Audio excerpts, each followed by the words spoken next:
nuestro camino. Resultado, sectas. Buenas noches y gracias por acompañarnos desde sus hogares o desde donde sea en esta tertulia de los jueves por la noche en Televisión Española. Y ante todo, deshacer un equívoco. Algunos periódicos, entre ellos El País y el diario 16, han publicado y destacado la noticia de que esta noche dedicaríamos nuestro programa por segunda vez al tema del quinto centenario, con el título El beso de Judas. Pues bien, no hay tal. Ignoramos de dónde procede ese rumor y agradecemos la atención que nos han dedicado nuestros colegas de la prensa, pero aunque ese debate, el del quinto centenario, está efectivamente previsto, no se emitirá, Dios mediante, hasta la noche del jueves 19 de octubre. Hoy vamos a hablar de un asunto muy diferente, las drogas alucinógenas o psicodélicas, entre otros nombres. Y vamos a hacerlo no desde una perspectiva político-social, ni económica, ni sanitaria, ni jurídica, aunque esos puntos de vista saldrán seguramente a relucir durante la charla, sino con un enfoque filosófico, religioso, espiritual, histórico, antropológico y cultural. Alucinógenos, es decir, marihuana, hachís, LSD, peyote, mescalina, ayahuasca, amanita muscaria, estramonio y un largo etcétera. No vamos a hablar, por lo tanto, y en principio, de las drogas bien llamadas duras, por no decir asesinas, como lo son, a mi juicio, todas las derivadas del opio, la cocaína, las anfetaminas, los barbitúricos y otro largo etcétera. Que nadie confunda, porque sería confusión grave, los alucinógenos de los cultos chamánicos y de determinadas religiones mistéricas con las sustancias que solo sirven para buscar la evasión o el aturdimiento o el sexo o la depravación o la risa floja o la felicidad por el camino más corto. Los alucinógenos, por el contrario, son drogas, sustancias históricamente ligadas a un impulso de espiritualidad, de afán de sabiduría, de búsqueda de lo desconocido y de anhelo de perfección. Y en líneas generales, y salvo opinión contraria, quizá las haya, solo resultan nocivos o peligrosos cuando se sacan de su contexto metafísico, religioso o litúrgico y se distribuyen a troche y moche entre personas que ni saben por qué los toman ni están cultural y espiritualmente preparados para tomarlos. Pronto sabremos si mis invitados están o no de acuerdo con este planteamiento. Vaya por delante que yo estoy a favor del libre albedrío, en contra del paternalismo y en contra de casi todas las drogas, sin excluir el tabaco, el café y el alcohol. Pero mentiría por omisión si no dijera que respeto profundamente a todos los hombres, filósofos, científicos, sacerdotes, artistas, investigadores y guerreros, entendidos como héroes, que se han jugado la cordura y el buen nombre a lo largo de la historia, animados por el deseo de saltar las bardas de este corral, la realidad inmediata, y de ingerir lo que en muchas culturas se llama la carne de los dioses, título de la tertulia de esta noche, para caer en la divina ebriedad del trance místico. Y ahora, después de este preámbulo, como escribió Antonio Machado, vamos a bajar a los infiernos como el Dante, llevar por compañero a un poeta con nombre de Lucero y este fulgor violeta en el diamante, lasciate ogni esperanza, usted primero, o nunca, nunca, nunca, usted delante. Y por delante va efectivamente nuestro primer contertulio de hoy, es Antonio Escotado, madrileño, escritor, profesor o exprofesor de Derecho, de Filosofía y de Sociología, filósofo, ante todo y sobre todo por lo que hoy nos interesa, autor de esta importantísima historia de las drogas, en 3 volúmenes que acaba de publicar en su colección de bolsillo Alianza Editorial. Antonio, buenas noches y, si me permites, un gesto de cortesía y de amistad. Te recuerdo, y tú también lo recuerdas en tu libro, lo que fue en inglés la consigna lanzada por Timothy Leary y el movimiento psicodélico norteamericano en los años 60. Turn on, tune in, drop out. Y te invito, traduciéndolo abuela micrófono y abuela pantalla, a enchufarte, a sintonizarte, a dejarte ir y a ponerte un poco el mundo por montera con nosotros. Antonio, ante todo, y a modo de paréntesis curioso, ¿cómo está Hoffman? Hoffman, seguramente las personas que nos están escuchando no lo saben, fue el hombre, el científico, el humanista que, trabajando para los laboratorios Sandoz en Basilea, en Suiza, allá por el año 38 o 40, sintetizó por primera vez la diatelamida del ácido lisérgico. Yo recuerdo que hace unos meses, cuando debatimos en esta tertulia la cuestión de si deben o no deben deben de legalizarse las drogas, yo te llamé para que vinieras y me dijeron, no está en España, está con Hoffman en Suiza, y yo me quedé impresionado. ¿Cuántos años tiene Hoffman? Hoffman tiene ahora 84 años.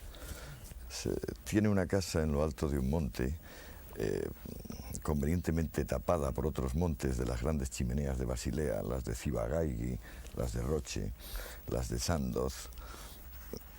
Vive tranquilo, se recorre a aquellas alturas como una cabra montesa. En realidad es difícil seguirle sin perder el resuello. Se ve mucho con Junger, que es su amigo íntimo. Hace poco estaba en una reunión, en la reunión anual de plantas medicinales, y lo último que yo sé de él es una carta que me manda desde el rancho Ololiuqui, en las laderas de Jalapa, de unos montes de Jalapa. Está muy bien de salud. Pero no solo Hoffman descubrió la LSD, Hoffman descubrió el camino químico de síntesis de la mescalina, Hoffman descubrió la psilocibina, es decir, la medicina moksha o el principio del Teonanácatl, la carne de los dioses. Y Hoffman es el origen de las investigaciones que sintetizaron la molécula metanfetamínica con la molécula mescalínica en estos alucinógenos que ahora se llaman éxtasis, clímax, etcétera, etcétera. Antonio, vamos a meternos en harinas. Mircea Eliade, el celebérrimo historiador de las religiones rumano, decía que distinguía dos momentos que en realidad son tres en el trance chamánico: el momento del vuelo mágico y el de la muerte y posterior resurrección.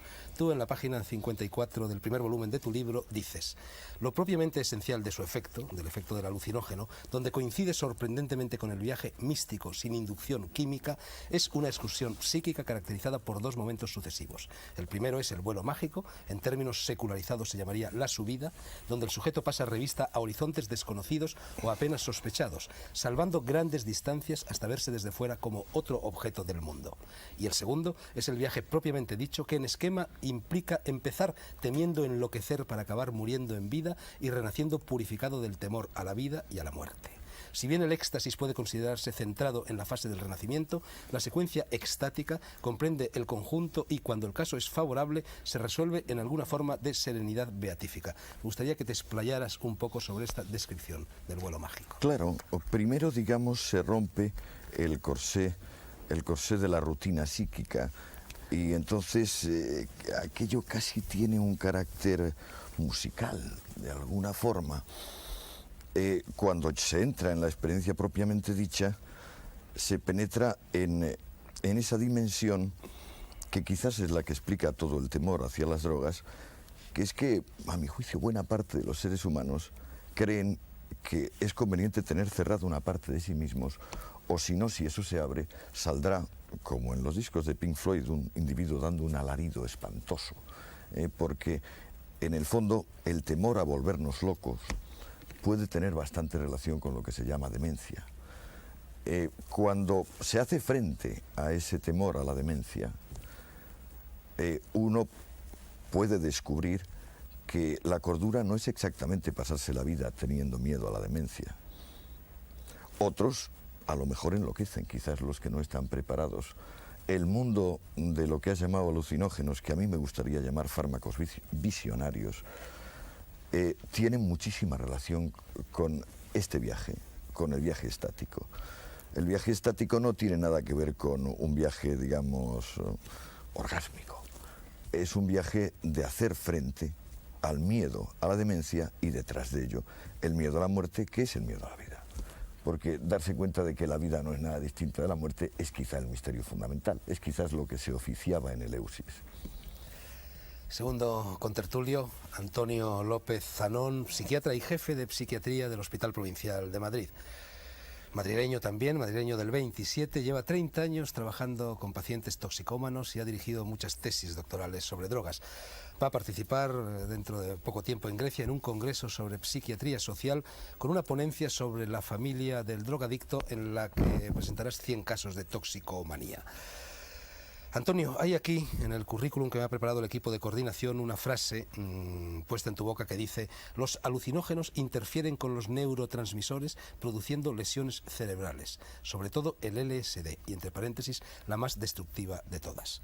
¿Está eso demostrado? Los daños a las neuronas, las lesiones genéticas, las alteraciones celulares. Yo te confieso, Antonio, que Cuando estaba investigando para escribir la historia mágica de España y a lo largo de mis viajes por el África Negra y por el sureste asiático y por lo que queda de las culturas precolombinas, he intervenido con cierta frecuencia en funciones litúrgicas, llamémoslas así, y en esas funciones litúrgicas se me han suministrado algunas de estas sustancias que tú dices que son muy peligrosas. ¿Tengo el cerebro, en tu opinión, hecho albondiguillas y más vale que me retire de la vida o tengo esperanza todavía? Pues yo no lo sé, no puedo dar una opinión sobre ti, pero yo te diría que soy un médico y si he sabido que existían alucinógenos es porque como psiquiatra he llegado a conocer a los enfermos y eso ha sido hace 30 años y cada vez voy viendo más enfermos y cada vez voy viendo que cuando yo pensé hace 30 años que el hachís, la marihuana,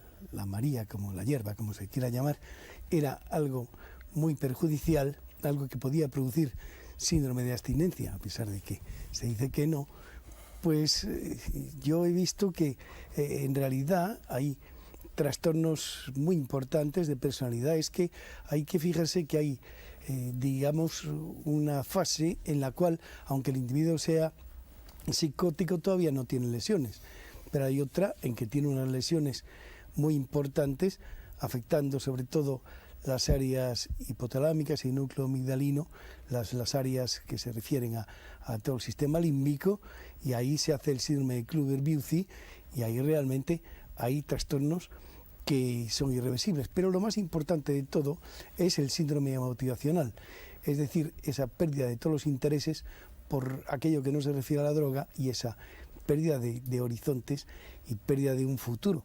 Y eso es lo que realmente a mí me preocupa, porque es lo que en realidad pienso que aqueja más importantemente a los pacientes que yo veo.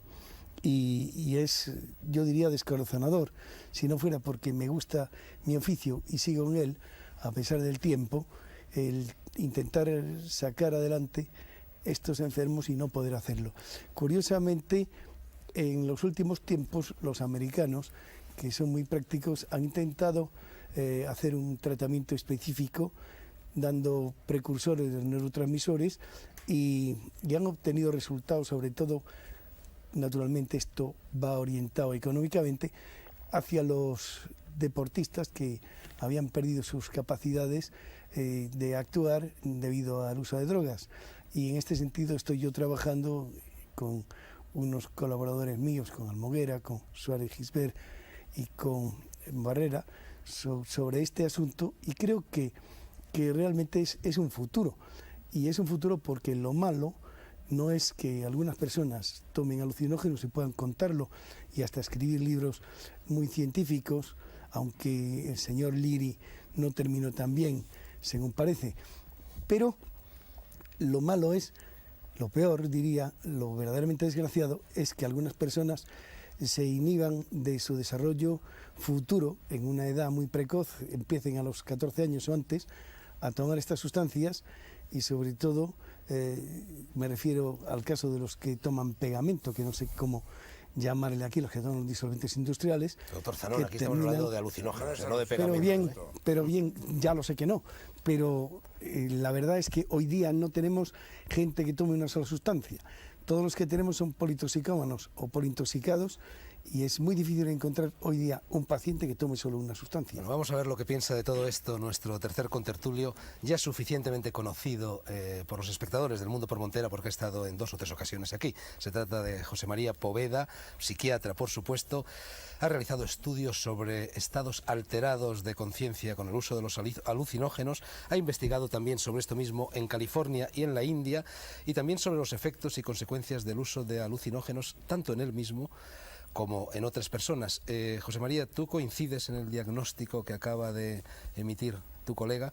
Por ejemplo, a mí me ha sorprendido la afirmación de que los alucinógenos crean adicción física, porque, por lo que yo sé, no crean adicción física, crean adicción psicológica y emotiva. E incluso prácticamente tienen unos índices de tolerancia bajísimos, por no decir nulos, ¿no? Claro, es difícil hablar muy en general de este tema que es tan complejo. Hay evidentemente partes de la experiencia que probablemente es común y que ambos podemos tener, pero yo creo que se ha dejado mucho sin hablar, lo cual por otra parte pues es lógico, ¿no? En concreto, no hay que confundir los posibles efectos negativos que conducen a alguien eventualmente al contacto con los psiquiatras con los posibles efectos positivos, incluso si se quiere, que pueden surgir en relación con esto. En mí la preocupación por los estados alterados de conciencia surgió pues como un decir, bueno, ¿cómo se produce la locura? ¿Puedo producir artificialmente la locura? ¿En qué consiste entonces la locura artificial? Bueno, ¿se puede ver desde fuera? Claro, vista desde fuera es una cosa, vista desde dentro hay experiencias que viéndolas dentro se pueden explicar, pero incluso vista desde dentro hay experiencias que resulta muy difícil de explicar, ¿no? Entonces, el verla desde fuera para mí pues tenía, en mi momento, pues tenía un efecto restrictivo, y el verla desde dentro pues a mí me condujo primero a ser muy respetuoso con las personas que pasan trances difíciles, por sustancias o por no sustancias, y en ese sentido muy bien, pero sobre todo para algo mucho más importante que hay detrás de todo esto. Cuando se toman estas sustancias estamos hablando de alucinógenos, no estamos hablando de sustancias que acaban con la vida de uno o que le atontan, estamos hablando de alucinógenos. Este tipo de sustancias pueden conducir a un cambio muy fuerte en el mapa del mundo que tiene la persona que los toma, un cambio en su mapa del mundo, en su concepción de la realidad. En ese sentido puede entenderse que son subversivos, porque la persona antes o después cambia una serie de cosas y pueden cambiar sus valores, pueden cambiar sus enfoques. O sea, se entra en un estado alterado de conciencia. Otra cosa es pensar que solo los alucinógenos le van a permitir a uno entrar en un estado alterado de conciencia. Se puede entrar de muchísimas formas, por rituales religiosos, por autohipnosis, a través del sexo, a través de distintas sustancias. O sea, hay muchas maneras de entrar en estados alterados de conciencia. Cabe obviamente un abordaje de estos estados desde la psiquiatría, es decir, este señor me lo trae, o este señor viene aquí, ¿qué puedo hacer para que no esté tan colgado? Que es verdaderamente lo que se encuentra en los hospitales psiquiátricos a veces, gente que se ha organizado muy mal. Pero hablando de esto, yo terminaría diciendo que es importantísimo el contexto. O sea, alucinar no es bueno ni malo, depende del contexto. Y hay personas para quien alucinar es penosísimo y personas para quien alucinar pues es una nueva manera de captar lo que realmente hay ahí. Esto me parece importante. Nos vamos del terreno de la psiquiatría al de la psicología y nos vamos con otra persona también conocida por los espectadores del Mundo por Montera, una de las psicólogas más guapas de este país que está lleno de psicólogas guapas. Elena Ochoa, doctora en psicología, profesora titular de psicopatología de la Universidad Complutense y titular de un currículum interminable que no voy a citar aquí. Elena, tengo aquí delante un informe elaborado por ti sobre un estudio epidemiológico sobre síntomas depresivos, síntomas de ansiedad y sobre consumo de cannabis en un sector de la población universitaria de la Universidad Complutense. Me apresuro a señalar que la cannabis, cannabis índica, cannabis sativa, son los nombres científicos de lo que vulgarmente se conoce por hachís, marihuana, maría, hierba, gras, ganja, etc. En ese estudio, Elena, y parece ser que ese estudio que es del 81 lo has ayornato últimamente en el 88 y siguen coincidiendo los resultados. En ese estudio llegas a la conclusión de que el uso prolongado de hachís o de marihuana genera depresión y ansiedad. Sin embargo, hay países como Marruecos, como Afganistán, como Nepal, como la India y como tantos otros donde fumarse una pipa de hachís es un gesto rutinario, cotidiano, como aquí lo puede ser tomarse un chato. Y hay millones y millones de hombres, porque normalmente son hombres los que fuman en esos países, no mujeres, que son los que pueblan estos países y que lo hacen, como te he dicho, cotidianamente. Hay que pensar que esos países están habitados por zombies, por muertos vivientes y atontados y deprimidos que caminan por las calles. Antes de nada, creo que es muy importante considerar que al analizar no solamente los efectos psicopatológicos que puede tener el consumo, no solamente de drogas visionarias, como antes comentaba Escotado, o drogas psicodélicas o sagradas, mayores, como puede ser el LSD, la mescalina o peyote o otro tipo de hongos, sintetizados o no, y las drogas psicodélicas o visionarias, entre comillas, menores, como es el cáñamo y sus derivados.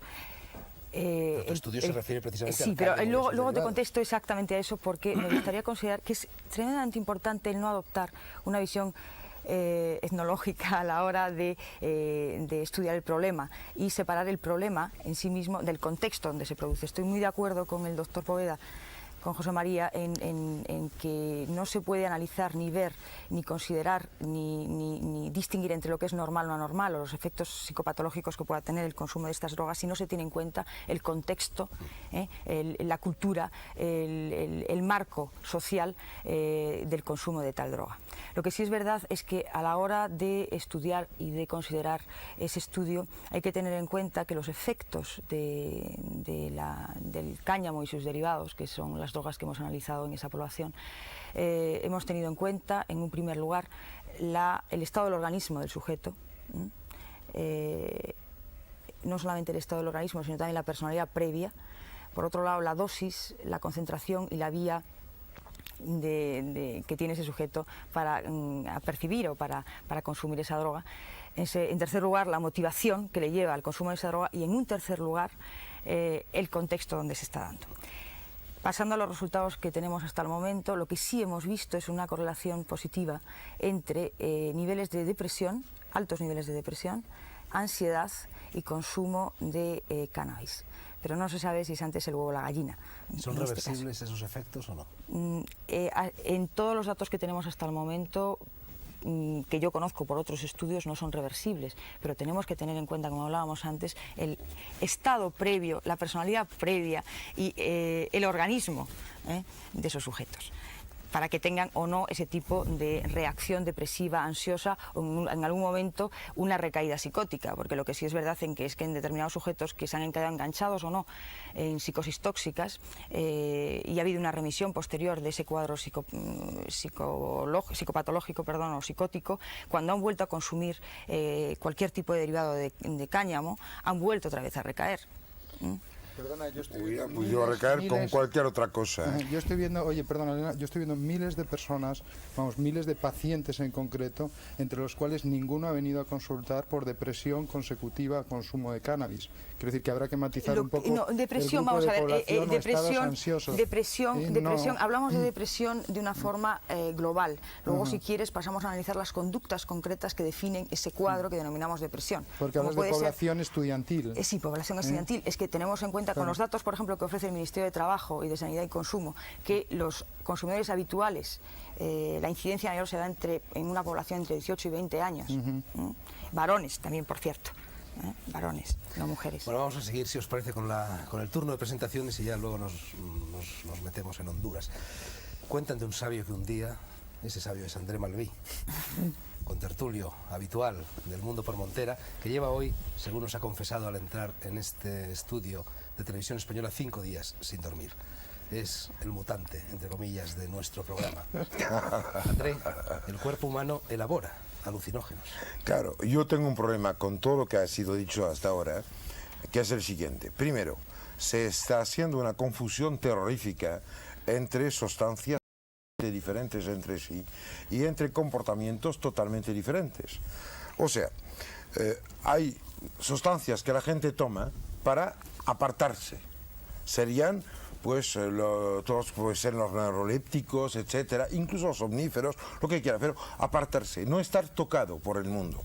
Y todas las drogas tienen que ver con la relación con el mundo inmediato o mundo no inmediato.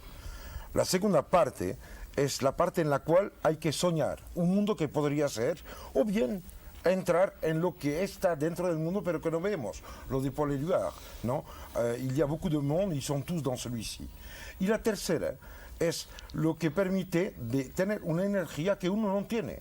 Son 3 grandes categorías. Actualmente los yuppies se meten cocaína por la nariz. La gente que tiene problemas con los padres se toma lo que sea para huir, ¿no? Y hay otros que de repente dicen, bueno, este mundo no me gusta. Yo no me llego a aguantar las historias de los políticos, los periódicos, la gente, los atentados, que no puedo ganar dinero, que no tengo trabajo, etcétera. Nada tiene sentido, con lo cual quiero soñar. Pero la pregunta que tengo que hacer es la siguiente. ¿Es capaz un ser humano de soñar sin tener puntos de referencia? Podría ser de que cualquier persona que sueñe sobre lo que hay alrededor, sea mejor o más conforme a sí misma. Este es el primer punto. Segundo punto. Yo quiero apartar las diferentes cosas que han sido dichas para hacer categorías concretas. O sea, cuando me hablas de cannabis, o sea, tetrahidrocannabinol, ácido cannabínico, etcétera, estamos hablando de inhibidores. Muy concretos. Por eso distinguido al principio, claro, entre los dos tipos de drogas visionarias. De las drogas, porque José María ha apartado el cannabis en su respuesta. Habla mucho más de drogas que inducen a estados, no me gusta la palabra alterado, estados diferentes de conciencia. Modifica la Sí. percepción del mundo. El problema es el siguiente, es que un cuerpo humano, o sea, el metabolismo humano, ¿qué pasa? Pasa que tenemos todos una secreción que hemos heredado de antiguos abuelos que fueron incluso lagartijas y dinosaurios, ¿no? El doctor Bardasana hizo una tesis doctoral preciosa sobre la glándula pineal. Y en este sector concreto se estudia la serotonina. La serotonina es una sustancia muy extraña porque es un nucleoindol con dos salidas. Lo extraño es que todas las sustancias alucinógenas de uso tradicional en culturas concretas son directamente conectadas estructuralmente al nivel de moléculas con este nucleoindol y con la serotonina. Extrañamente, nuestra sociedad ha llamado la serotonina la hormona del estrés, de la angustia.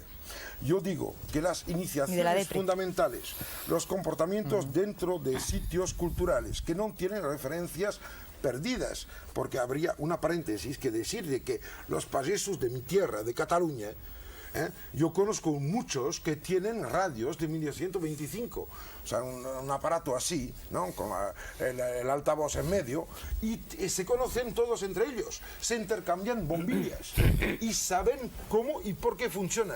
Sin embargo, los hijos y los nietos han comprado televisores y transistores y cuando le preguntan cómo funciona, te dicen hay que empujar sobre este botón. O sea que el progreso en cuanto a cantidad de cosas disponibles ha correspondido a una reducción de la conciencia y del conocimiento. La gente utiliza cosas que no sabe cómo funcionan. Están bailando con el misterio y con el desconocido. ¿Y cómo lo pueden arreglar? Haciendo una carrera. Si estamos viendo los decenas de miles de gente que está al paro teniendo una carrera en las manos. ¿Qué podemos decir nosotros? Decirle que estudien. Seríamos animales. ¿Y qué hacen? No tenemos nada que darlos. Hay un problema fundamental, decir a la gente, oye, cuidado, cuando tomas una droga alucinógena, sea cual sea, estás cogiendo una muleta, estás cogiendo un ersatz, estás cogiendo un simil, estás cogiendo algo que tú podrías fabricar directamente subiendo dentro de ti. Esto es como comer una piedra hecha con dos jorobas en vez de tragar un cacahuete. O es confundir un camello con un cacahuete. Es un problema de parámetros.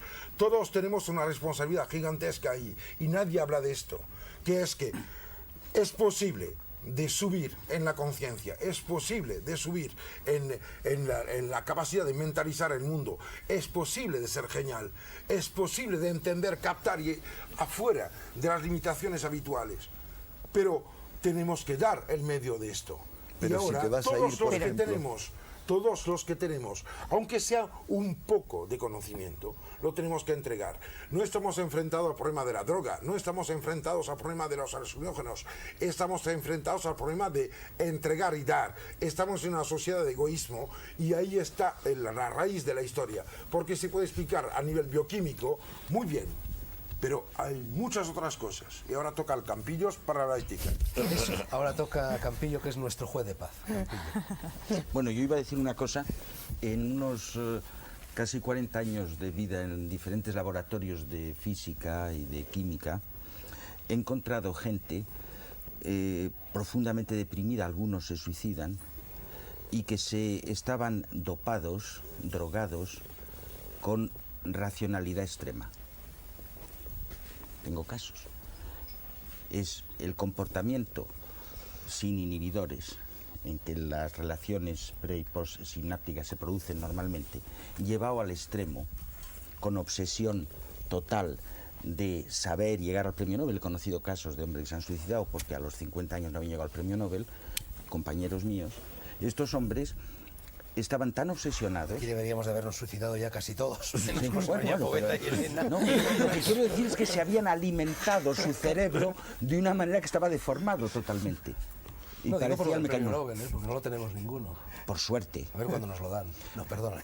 Bueno, no, lo que iba a decir es que el caso de personas con casos de estructura psicológica anómala, los encontramos gente que no se han drogado nunca nada, no han hecho más que resolver ecuaciones diferenciales más o menos complicadas y que han terminado y que han estado con obsesos y que estaban obsesos, algunos que conozco, con problemas combinatorios, gran cerebro del ajedrez, y ese hombre era un ser inaguantable, insoportable, casi un autista, un monstruo. Y es que tenía el cerebro deformado por utilizarlo solo de un solo modo.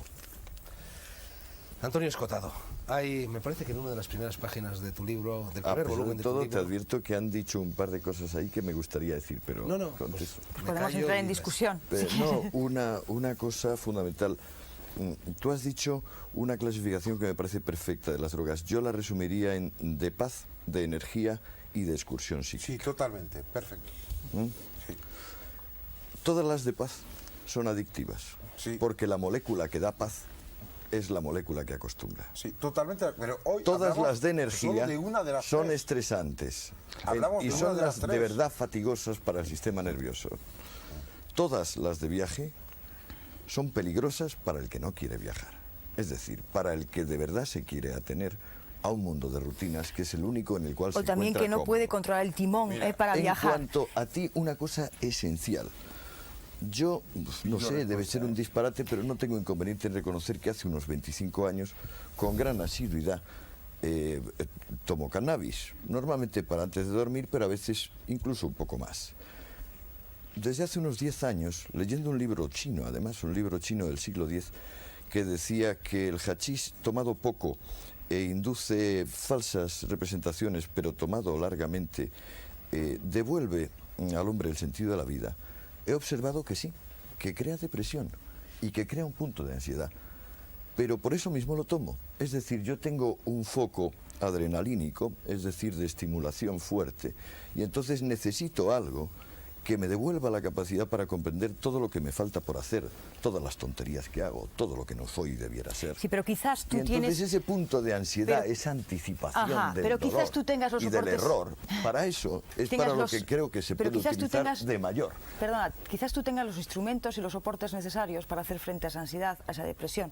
Y lo que tú decías antes, que además me parece que se recoge en uno de los tomos de tu libro, en el primero o segundo, ya te dije que con el tercero tenemos problema en conseguirlo.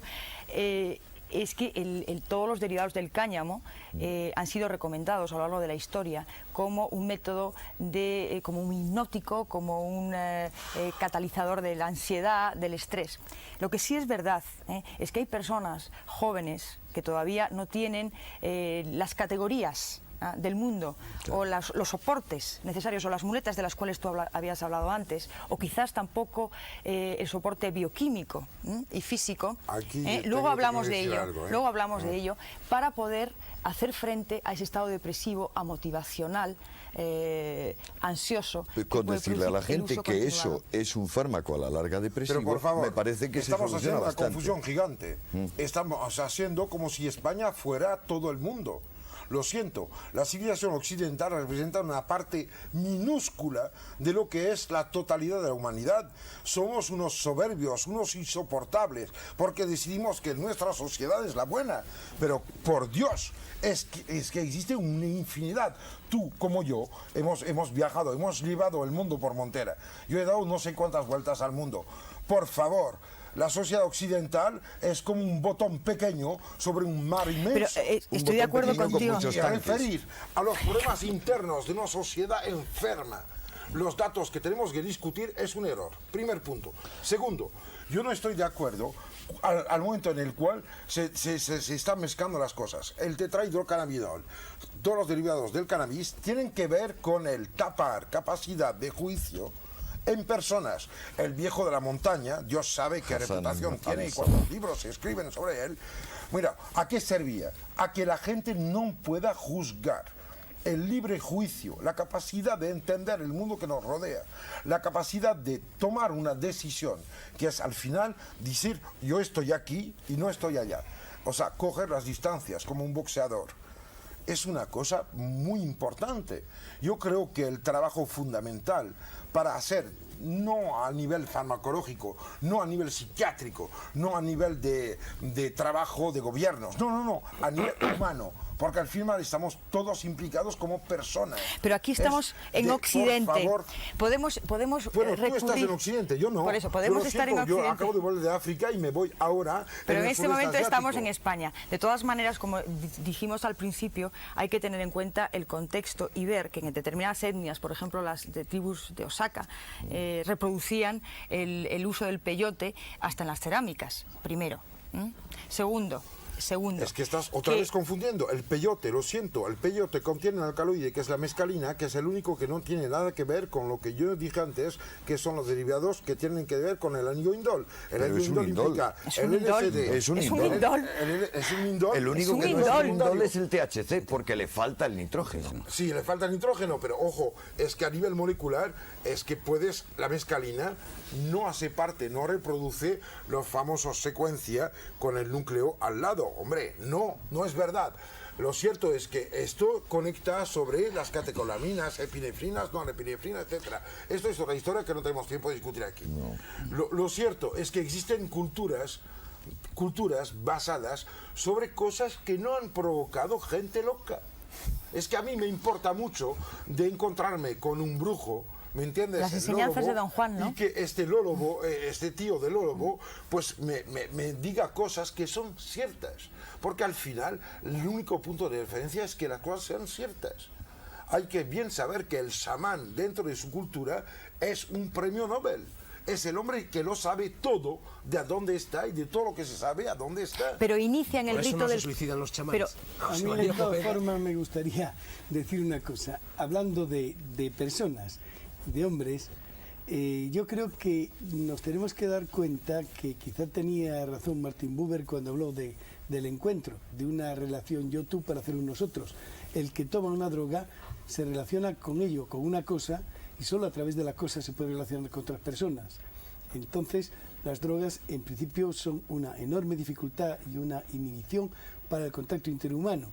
Hay mucha gente También que lo sería la bandera, por ejemplo. Sí. Yo creo que O hay una que entender, ideología. yo creo O que la es sagrada importante forma. esto de las drogas y la ya me callo comunicación. después. Hay una cosa muy concreta. Sabemos ¿Por qué no que lo hay dejas? estados Acabe. alterados de conciencia, te lo devuelvo después, que nacen todos de hipoxias. A mí me interesa mucho cosas como el hipocasmo bizantino, en el cual por repetición muy rápida de ¿Por qué no restos, explicas lo que es una hipoxia? una hipoxia es a falta de oxígeno y al final es consumir pues óxido de carbono, que te falta oxígeno. Lo divertido Ahí vamos. Si Es que nosotros estamos en una enrarecemos sociedad el hipóxica. oxígeno en la sangre, provocamos un estado alterado de conciencia. claro. Claro. Pero eso no se consigue solo Justamente. con drogas. Claro que no. Como otras cosas. Cierra programa una de iglesia yoga y empieza a hace lo decir mismo. amén, amén, amén, que es la misma sílaba sánscrita que corresponde al... O los mantras. Claro. Se va progresivamente porque ahí se expira más aire del que se inspira y se cae en un estado alucinógeno por el cual puedes ver muchas cosas. Claro. Es un vehículo hacia lo desconocido. Y aprovechas con lo cual es que las puedes hay fabricar rápidas o lentas, las drogas. claro. Yo digo que la gente que toma drogas Ni siquiera es rápido, ni idiotes, siquiera lentas. las podría fabricar. Las que se pueden fabricar desde dentro del ser provocan estados lúcidos. Las que se toman desde fuera alteran lo que se capta. Es una dicotomía entre la sensorialidad, que es captación de un universo, y la conciencia, que es la integración de lo que hay. Pero Lo siento. debo recordarte aquella ironía que hizo Huxley al hablar de San Antonio, el ermitaño, que dijo, ciertamente la ruptura de la rutina psíquica se puede hacer mediante una severa disciplina, por ejemplo el yoga, por ejemplo irse al desierto, pero decía Huxley, es peligroso para asar el cerdo quemar la casa. Sí, pero él no estaba en la situación. Él no estaba en situación, no tenía desierto a mano. El único Huxley, desierto que tenía era un el de desierto California. social, personal y financiero. Lo siento, son planteamientos que no tienen nada que ver. José Yo María conozco Poveda. un árabe que me dijo, solo creo en Dios cuando hay silencio. José María, ahora hay Sí, silencio. primero, hay silencio. No, lo primero, que una de las características fundamentales de los alucinógenos es el que no generan ningún tipo de dependencia. O sea, que una persona después de un asunto de estos, pues puede no experimentar ninguna necesidad de repetirlo en un tiempo bastante No considerable. solo eso, sino incluso una experiencia tan fuerte como lo es el LSD requiere un distanciamiento. Y es una droga ocasional, Sí, puede la ser ocasional, relación- transitoria. la relación Basta de con una estas vez. sustancias Basta con una vez. Con problemas familiares, problemas de los adolescentes, asuntos que están pasando ahí. Entiendo que hay que entenderla de una manera sistémica, circular, no de una manera lineal. Dices, aparece la droga, entonces hay el problema familiar, entonces hay más psicosis, entonces hay más droga. En todo caso, circularmente, y no empieza porque aparece la droga. Yo creo que hay que acostumbrarse a que en el futuro va a haber droga y va a haber disponible. Y es muy difícil tapar esos asuntos, igual que hay alcohol o igual que hay otras cosas. Lo que pasa es que nuestra cultura, y esto lo apuntabas antes muy bien, es tremendamente vulnerable a estas cosas nuevas.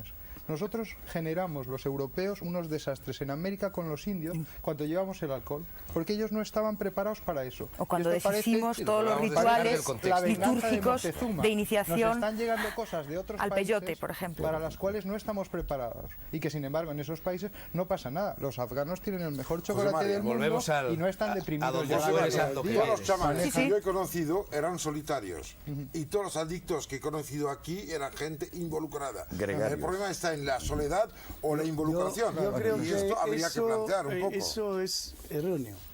Yo creo que no hay ningún adicto que realmente sea una persona que pertenezca a un grupo.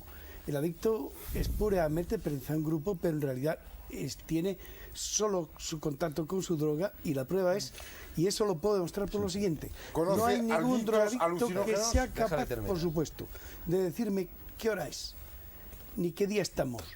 Es decir, ellos no tienen en absoluto un compromiso con los demás. No dicen a tal hora voy a hacer tal cosa, a tal hora tengo que participar en esto, Pero tengo esta obligación. estamos hablando de ellos una- única y exclusivamente tienen su ciclo con su droga, y eso les hace totalmente pero aislarse. en una hablando de gente muy polidrogo- colgada. claro, Estamos hablando de una gente muy colgada. Yo estoy hablando de polidrogodependencia. lo que desgraciadamente Están locos con otra cosa. Es que No, incluso no con siempre. copas. No, No podríamos, siempre, no no siempre. podríamos decir que depende de personas con graves problemas psicológicos o de otro tipo. Si se drogan, les va a ver a usted, y personas que no tienen ese problema, si se drogan, no le van a ver a ninguno de ustedes. Claro. Puede Desgraciadamente, pasar. Entonces resulta que la Exactamente. causa está en el individuo y no en la droga solo. Porque primer si yo factor tengo a una considerar. úlcera de estómago y tomo alimentos que sientan muy a todo el mundo y me matan, decir que tomar ese alimento produce úlcera, pues puede ser erróneo. Antonio, hay 4 factores fundamentales que los ha apuntado antes Elena de alguna manera. Uno es el factor sustancia, fundamental, que sea su calidad, su cantidad. Otro es el factor, digamos, de la persona, pero a largo tiempo, como es la cultura, la personalidad, la fisiología de la persona, su habilidad para funcionar con las drogas. Otro es el aspecto, digamos, de factor inmediato, y otro es el aspecto factor contexto. Y en el factor inmediato es donde entran el humor, estado de ánimo que tiene en el momento de usar la droga, las expectativas que tiene en relación con el tema, los deseos que tiene. Y luego el factor contexto. Y por eso es tan difícil el hacer experimentos, a veces de laboratorio bien hechos, porque el propio laboratorio modifica de una manera importantísima lo que se está sintiendo. eso pasa una siempre, atmósfera una cosa, comprensiva. no pues se hace que uno controlan tenga las un buen variables viaje. extrañas de- ¿Tú Una conoces atmósfera de incomprensión. los mal. estudios sobre el síndrome mesiánico? Ajá. ¿no? Bueno, esto es absolutamente increíble. Se coge gente que tiene pequeñas alteraciones de la epifisis, o sea, que tiene un inicio de pinealomas, que son congregaciones calcáreas, que además esto merecería un trabajo enorme. Y esta gente tiene síndrome mesiánico. Yo tengo un mensaje, tengo que decir cosas, que todo el mundo es bueno, se ponen en plan como gurús, etc. Pero el increíble es que si de repente administras a una persona que no tiene nada un cóctel, que bueno, vamos a entenderlos todos, es que escoges una pequeña parte indol, pones un ácido beta-indol acético que le va a estimular, le pones un poco de cafeína que va a inhibir lo que permite transformar lo que es la enzima, que es hidroxiindol ortometiltransferasa, lo bloqueas así. Le metes muy poco, no del LSD, no de ácido metildelisérgico, sino de los precursores, y sobre todo el que tiene un bromo abajo, en el último carbono. ¿Qué ocurre? Esta gente, al cabo de unas pocas horas, desarrolla un síndrome mesiánico. Me parece muy espectacular. Y yo tendría una pregunta que hacer. Nadie, porque no era posible, hizo análisis metabólicas a Santa Teresa de Ávila y a San Juan de la Cruz y a otros. Ni Yo falta digo que que hacía. para tener un orgasmo Ni falta tan que hacía. brutal como para que se te agujere el corazón, realmente hay que fabricar sustancias absolutamente espeluznantes. Y yo creo que todos los heréticos son santos en porvenir. Un santo es un herético con éxito. No, pero Todos que- tienen alteraciones y hay que tener mucho cuidado porque confundimos alteraciones con enfermedad. Y También hay alteraciones una patología funcionales, y la modificaciones de un diferencia momento. son cosas que hay que bien plasmar.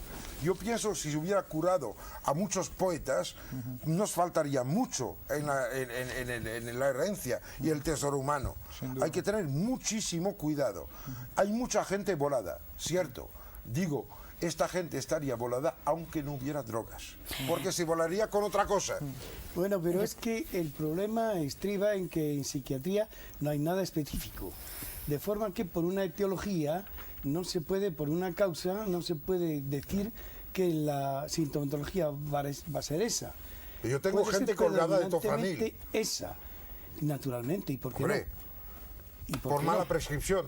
Pero aquí estamos hablando de por qué no? alucinógenos. Pero- Entonces, me parece que es muy importante. Tofranil y anafranil son Me parece- al cabo de un uso no debido. Como tenemos un tiempo limitado, me parece, Fernando, que sería importante el que centremos Céntralo, por el favor. tema en los alucinógenos y podemos coger tanto los alucinógenos o drogas psicodélicas menores o mayores. No hemos hablado del LSD, del peyote. En relación con los hongos, yo quería apuntar un asunto que los vincula mucho a la mística. Concretamente es una historia que defiende Robert Graves en alguno de sus libros, como Los dos nacimientos de Dionisos, ¿no?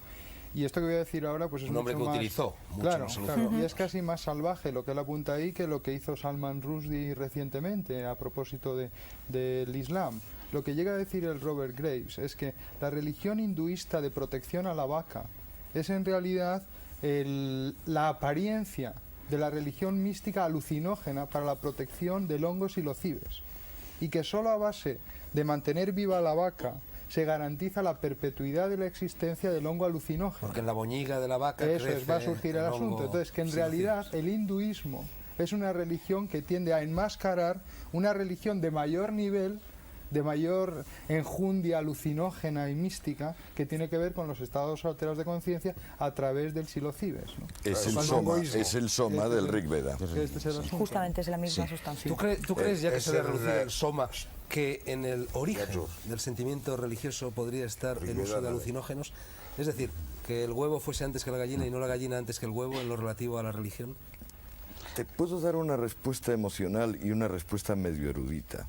La respuesta medio erudita, digamos, hacia los años 30, se empieza a pensar que sí, que las botanolatrías son previas. Se empieza a pensar que el origen de Wasson, por Felice, ejemplo. no, primero de Felice y Meuli, el suizo, y luego ya, mucho después, Wasson, ayudado por Dumézil, que es el que más o menos le orienta. Digamos que quizás en el origen las religiones eran religiones naturales.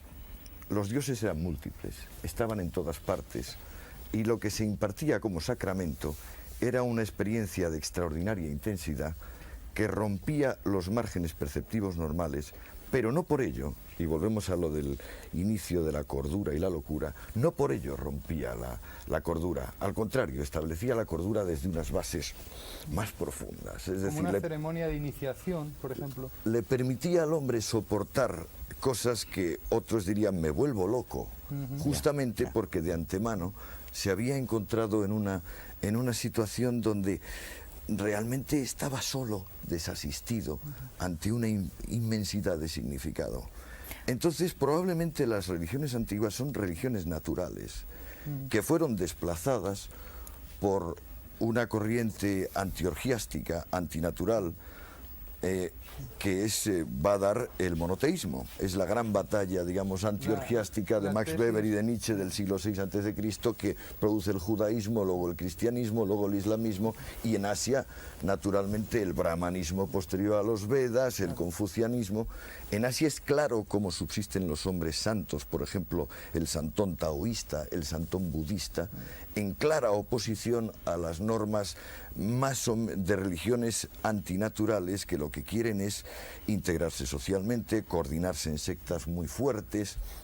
Es la diferencia que existe entre un confuciano y un brahman que mantiene el sistema de castas y un santón budista o un santón taoísta. Eso está también en parte apoyado por la teoría esta de David Galen, de Robert Ornstein, en el sentido de que la humanidad en un primer momento vivía de acuerdo con un modo de relacionarse muy visual, muy poco abstracto, muy concreto. A partir de determinada historia, quizá la aparición de la agricultura y el desarrollo posterior del lenguaje, sobre todo con los griegos, se empieza a usar el hemisferio izquierdo, no el visual hemisferio derecho, y se empieza a ser cada vez más abstracto sobre la realidad.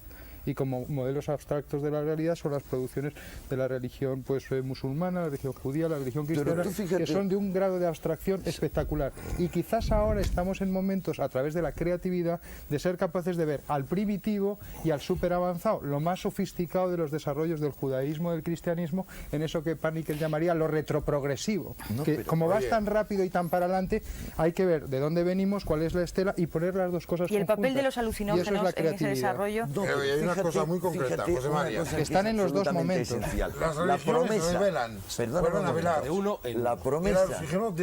La promesa religiosa es comer y beber del Dios.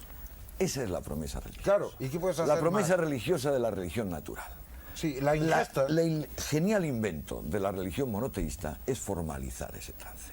Se le sigue prometiendo al sujeto comer y beber del Dios, como se le sigue prometiendo en la misa cristiana. Pero abstractamente. No, abstractamente no. Sustituyendo la experiencia física por un ejercicio de autosugestión y de seguimiento sacerdotal. Y donde hay una transustanciación a una serie desde mi punto de vista, de una espera y una esperanza que uno tiene. Es decir, que a mí todo eso me parece muy científico, pero yo por mi parte pienso que el querer llevar a un nivel de alucinógenos las religiones me parece un poco exagerado, con todos mis respetos a los No es importante, es un cambio en el marco de referencia. La propia religión por sí es capaz de generar ese cambio. El sacramento de la Eucaristía, el cristianismo, que es una incrustación en el cristianismo de antiguas religiones solares del Mediterráneo, prescribe que se tome, que se ingiera la sustancia mística, el pan o la carne de Cristo, o el vino o la sangre de Cristo, en ayunas. Yo recuerdo cuando era niño, lo recordamos todos. Y la Iglesia nativa americana permite la utilización de discos de mescalina, discos marrones de mescalina, y está además defendido por las leyes federales americanas y permitido. Exacto, en los botones. Los discos. toman todas las semanas. Todas las semanas y permitido, además. Una vez a la semana. Y tienen las mismas... incluso en los Estados Unidos la legislación, siempre y cuando se ingieran estas sustancias por motivos religiosos, se admite. Siempre que sea indio. Es que el ritual permite que no haya efectos nocivos. Hay una cosa un poco simpática, es que hay que recordar de que muy cerca de España, o sea, perteneciendo a nuestro mundo, hay el hombre de Teutabel, el más viejo europeo, 400.000 años. A donde se encontraron también muchas pepitas de Lambrusca, la viña original. Y estas pepitas se encontraron en un sitio que no era el sitio en el cual se encontraban los carbones y los restos de la comida, sino un sitio ritual. Es muy extraño, porque hay un vino que se llama el vino de Noa, que está prohibido en todos los países del mundo. Es muy extraño. Y además de esto hay otra historia, porque diablos, resulta de que Ulises puede coger a Polifemo dándole unas copas y ¡alas!, le da en el ojo. Y que después se celebra, de repente, se hace una asimilación de sangre a vino. Y el catolicismo te da sangre, que es vino, y el pan, y hacemos un cuerpo. Muy extrañamente hay que recordar de que el ácido metildelisérgico, el LSD, deriva de una cosa muy concreta que es el conezuelo de centeno, que está muy conocido por las historias del fuego de San Antonio, por la historia de Pont-Saint-Esprit, que además conocemos por reacciones que son históricas, que si no tenemos que tirar todo por la borda, las tenemos que aceptar.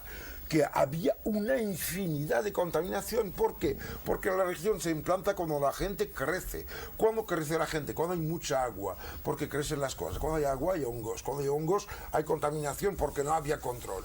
Y encima se toma un vino que realmente, si acaso una vez te lo haré probar, te pega un globo que no te puedes imaginar. Seamos serios. Yo digo que al inicio el consumir pan y vino era pegarse un viaje alucinógeno, pero no para irse del mundo, para ir adentro. La gran diferencia que nunca me basta de que se diga es que, ojo, hay una gran diferencia entre evadirse y adentrarse. Las regiones de las cuales se habla así, bueno, yo creo que ahora mismo revelan, quiere decir velar otra vez. El alucinógeno intenta desvelar. Son dinámicas totalmente opuestas. Hay dos cosas, que es lo siguiente: cuando no quiero soportar a una persona, o me voy o me duermo. Una es me voy fuera y otra me meto dentro, y en los dos me alejo. De forma que hay un elemento común en dos cosas que parecen opuestas. Es decir, si yo me alejo, hay un problema, y es el problema que queríamos volver, el problema del mundo místico, que se ha perdido, la función mística se ha perdido y se logra en cierto modo artificialmente, rápidamente, se llaman, es la mística rápida, que es con alucinógenos. Es decir, con productos químicos que actúan muy rápidamente con gran concentración sobre los mecanismos nerviosos que producen alteraciones, según respecto al otro mecanismo, alteraciones determinadas en que se inhiben mediadores o mecanismos otros o se alteran las los enzimas correspondientes, y eso lo que hace es que hay una situación mística de visión completamente distinta de las cosas del mundo que tranquiliza. Porque hay otro mecanismo de tranquilización también, que es el del saber. Lo que decía Lucrecio, o lo que decía el poeta latino, feliz aquel que sabe las causas de las cosas, que es otro modo de tranquilizarse, porque el mundo ya no es enemigo. Pero hay otro modo de tranquilizarse en que el mundo es amigo a través de una comunión con él, que es la parte mística. Y entonces la parte mística se puede lograr por operaciones lentas, de las que decías tú antes, de entrar en estado de éxtasis o de sea salida, sea interiorización, en la cual entras en comunión con el mundo realmente, porque pasas a la parte menos racional que te separa del mundo, porque distingues para conocer. Bueno, por místico se entiende una diferente relación entre sujeto y objeto. Ya está, es ahí, otra diferente, otra diferente, y esa es gratificante como es también la otra.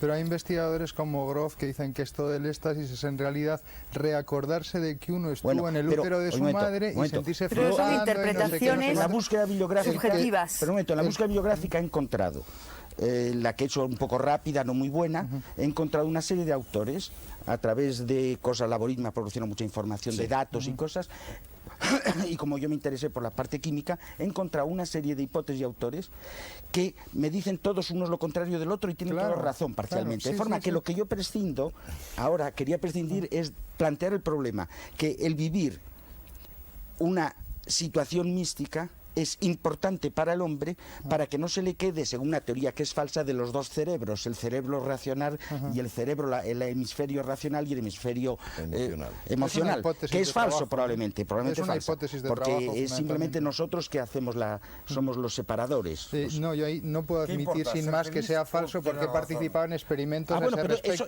Eso, mira, los experimentos... La teoría sobre eso podemos discutirla. Los experimentos y la manipulación y los trabajos que haces tan importantes, tú lo has dicho antes, en laboratorio o experimentos que haces, la cosa cambia. Yo lo que están controlados. Quería decir, están controlados y entonces hay una interacción. Es el juego del placebo.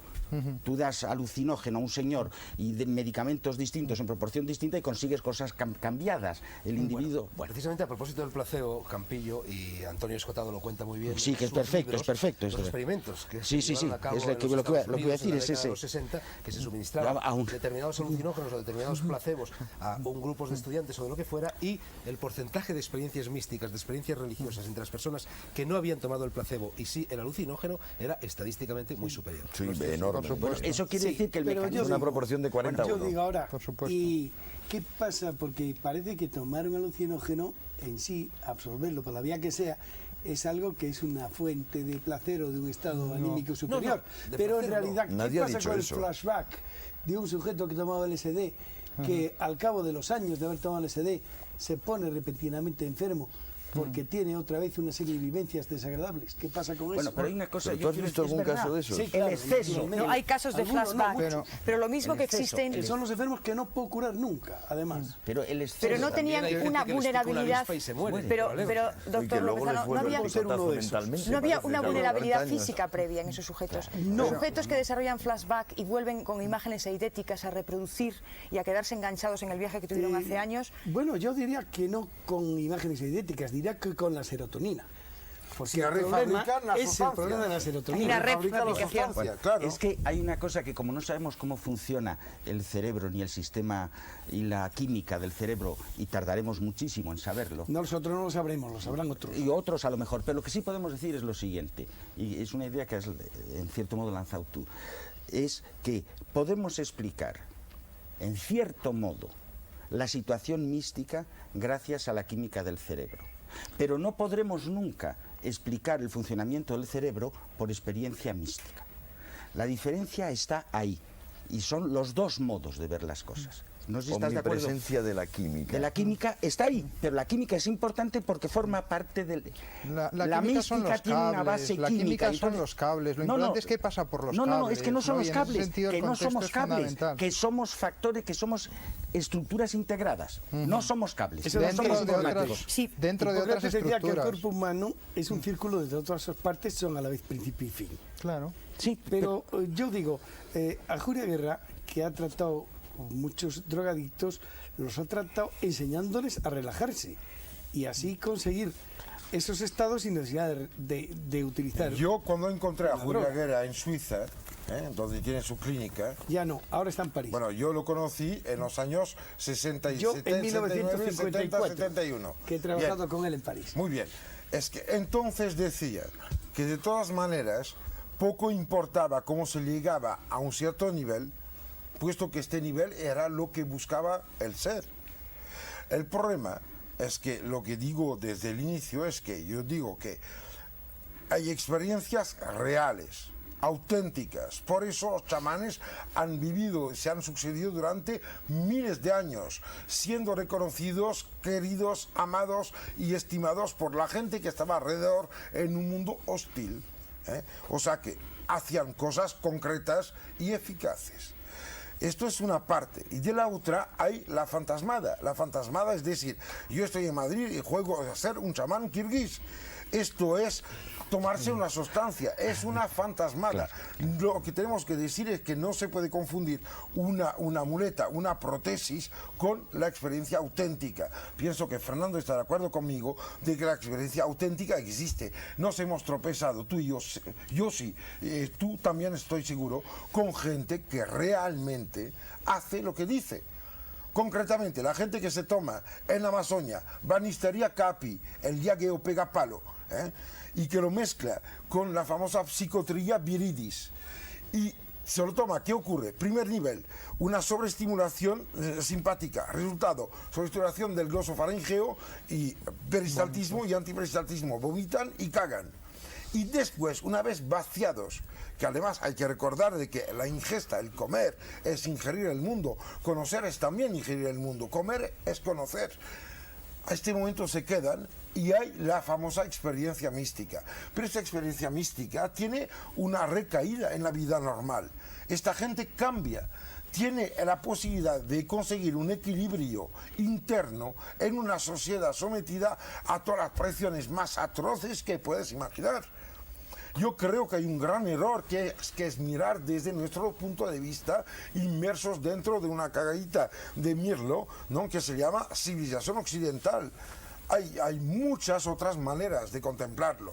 Que seamos todos enfermos es un problema, pero no por esto tenemos que enjuiciar al fenómeno en sí. Sí, yo estoy muy de acuerdo contigo, pero lo que me gustaría apuntar es que en esas culturas o en esas etnias hay unos rituales codificados, estructurados. Hay un Importantísimo. rito de iniciación que aparece muy bien descrito en lo que antes comenté, en los relatos de Don Juan, de Carlos Castaneda. No, es un animal. Este es un criminal. Un relato Criminal. antropológico bellísimo, donde describe los ritos de iniciación Cuando los en una años determinada 50, cultura. Miente como un animal. Cuando los No años estoy de acuerdo 50, contigo, me parece bellísimo y he disfrutado un montón. Cuando de los ello. Es otra cosa, años como 50, veis, lo que Me siento estamos obligado a hablando. partir una lanza por Carlos Castaneda, porque si miente es Cervantes. Pues sí, es que es Cervantes. Sí, Yo creo que es un genio, Cervantes. Yo creo que es es un Cervantes. genio como escritor. Yo creo que es y Cervantes. es un animal Mira, en cuanto a lo que cuenta. Yo quería decir, es una cosa Dedicaremos dirigida, un programa a Carlos Castaneda. dirigida Que venga. hacia ti. Yo creo que tienes vendrá. razón de Ya lo anunciar sé. los Está borrando enormes su historia. peligros que hay en las cosas más suaves. Los enormes peligros que hay. Como tiene que hacer el fabricante de coches, anunciar los enormes peligros que hay en el coche, que produce más muertos anualmente en casi todos los países que hay una buena densidad de coches, que drogas o no importa qué cosa. Entonces, el problema no es decir la droga a freír espárragos, es que siempre es un problema de moral. Es cómo saber utilizar las cosas para nuestro bien, que es un problema moral, saber qué es el bien que nos conviene a En el sentido de nosotros. Pero ¿y qué te Costumbre, parece, por ejemplo, costumbre. que ya que a lo mejor se nos acaba el tiempo, intentásemos dentro de los visionarios o alucinógenos hacer matices? Porque no solo hemos separado el cáñamo de de los grandes visionarios, dentro de los grandes visionarios yo propongo el siguiente matiz. La psilocibina, es decir, el principio activo de los hongos mexicanos y de los hongos que crecen desde luego en la ciudad universitaria, en toda la Sierra de Madrid y en toda Europa y en toda Asia, el principio activo de eso provoca en los humanos algo, cuando el viaje es favorable. Si el viaje no es favorable, provoca terror. Si el viaje es favorable, algo parecido a un impulso a amar y compartir. La LSD-25, que representa un salto cuántico a nivel de las cantidades y por tanto a nivel de menos toxicidad, provoca un impulso a morir y resucitar. Es decir, como a la culebra a cambiar de piel. Lo que hemos hablado del yagué, la banisteria esta, caapi, que es de MT, es decir, dimetiltriptamina, tiende a producir un síndrome muy violento, muy rápido, indescriptible para el sujeto. El sujeto no se comunica con el mundo externo durante el viaje. Nunca se toma sola, Nunca se toma sola. Se toma siempre con la psiquiatría bilidis, que es dimetil y dietiltriptamina. No, pero sí es que hay cosas en la farmacia española como el Ketolar, que en dosis muy pequeñas producen un efecto prácticamente igual que el DMT. Y esto se utiliza como anestésico local, es decir, una de las cosas es que el SD concretamente hace un cambio en los sistemas de refuerzo positivo del organismo y en este sentido los estimula. En cambio, los condicionantes negativos o los sistemas negativos o de castigo sobre el organismo los hacen menos operantes. Claro. A la vez añade muchos ruidos, que es otra de las cosas de decir, bueno, que cuando se toma una cosa de estas hay muchísimos más ruidos, muchísimas más distracciones. A la persona está en un cuadro próximo a lo que llamaríamos psicosis experimental. Vamos a lo concreto. Hoffman me ha dicho en la misma marihuana. Claro. Y yo me acuerdo que a mí me dijo un enfermo que después de haberse fumado por la noche marihuana, fue a su casa y al ir a meter la llave en la cerradura se le cayó al suelo. Y al ver lo bello que era el ruido, se pasó toda la noche tirando la llave para gozar de ese ruido. Pero al día siguiente se puso a contar los granos de sal que tenía un arenque. Pero por eso se llama... Qué extraño que las civilizaciones que empezaron utilizando el hashish, la cannabis sativa y cannabis indica, no pasa esto. A mí me choca mucho que yo he visto gente en Afganistán, antes evidentemente los rusos, cuando yo fui ahí, gente fumando el bulgur, metiendo 50 gramos en medio, cuando se levantaba alguien y metiéndose con el tubo y a chupar ahí tan tranquilos, y gente con una cordura, una inteligencia, un equilibrio impresionante. Yo lo siento, buscar la gente alterada realmente en situaciones que usan de manera normal y tradicional estas drogas, y vamos a ver lo que pasa. Lo que pasa, digo, es nuestra sociedad que está enferma. El proceso tiene que implicar nuestra estructura. Antonio, tú ibas a decir algo que te dijo Hoffman. Algo concreto del LSD. O sea, Hoffman conoce un caso de una persona que sin querer tomó 6.600 dosis activas de LSD. Es decir, 6.600 veces 100 gramos, que es una dosis baja. Una dosis baja pero activa. Esta persona pasó un susto colosal, pero sus constantes físicas se mantuvieron. Claro. Tú dices en tu libro que no se conoce dosis letal. No se conoce dosis letal para el En ser cambio humano. sí de cocaína, por ejemplo. Sí, de cocaína. Y de aspirina. Claro. Y de pimientos del riquillo. Oye, ¿sabes que hay psilocibes en la deposición de los elefantes? Los elefantes también son conocidos como la vaca y también existen en la civilización hindú como elementos que soportan la posibilidad de una religión mística underground. Se nos ha quedado el tintero. Se nos ha quedado el éxtasis. Se nos ha A quedado mí el me éxtasis. interesaría hablar del éxtasis, leyendo que ha sido el Antonio, boom de este se ve verano. muy claramente que la historia del hombre va de la naturaleza al sucedáneo. Y ahora están apareciendo todos estos... Bueno, va del A mí me encantaría hablar de eso. Los originales. O sea, son verdaderamente nacidos de la prohibición. Claro, exactamente, ese es el problema. Ese es el problema. Ese es el problema. Ese es el problema. Ese es el problema que hay. Cuando quieras, yo te voy a emplazar para una cosa fácil. Ahora, yo te juro, yo muchas veces. Ese es el Yo he tomado bastante. Pero a mí Yo he estado en México y he vivido en Osaka. He visto cómo la gente se toma el